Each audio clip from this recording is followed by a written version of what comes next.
This is a story called The Tidy Butler. It'll be told probably over a few videos because of time constraints on the upload.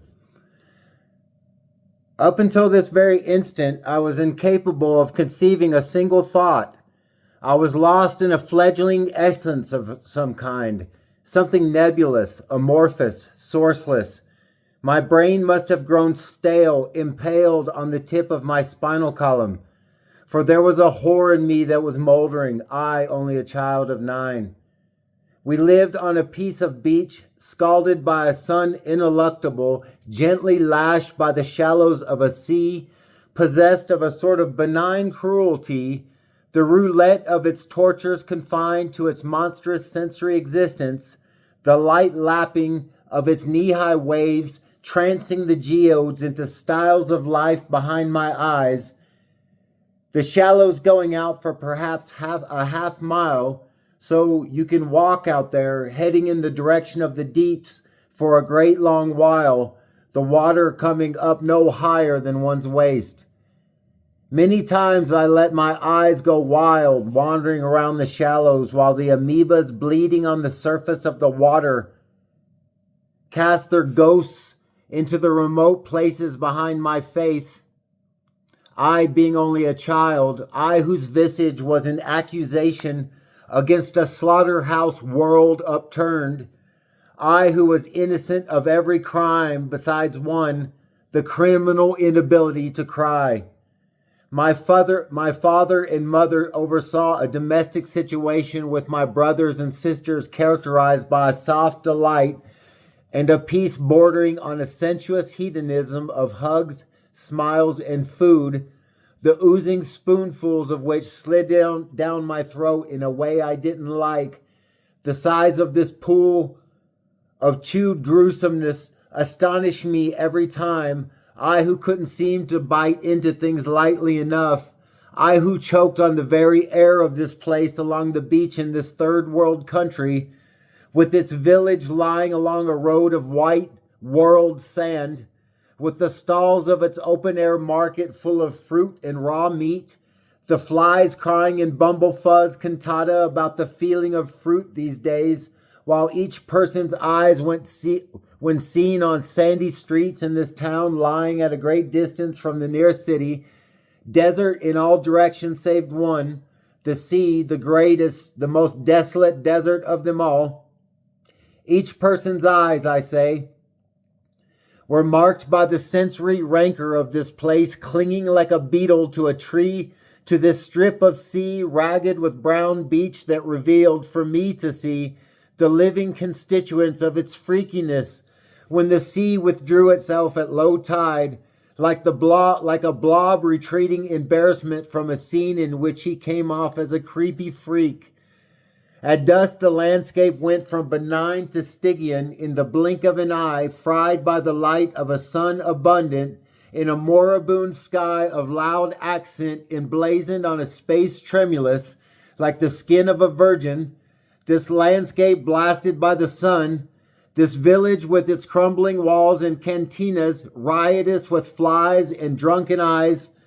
the hot dog stand in the center of town, the square with its stalls and tourists, all of it, the cactuses out in the desert which in the dying light resembled figures cautioning the cosmos by means of a motionless semaphore to outphase itself, to take on a brain, to assume the mantle of consciousness, all that dead matter drifting like imbeciles out in space. My mother told my father that she was going swimming with some friends. It wasn't dusk. It was the middle of an ailing, aging day, a day wrinkled by the inklings of a light splayed,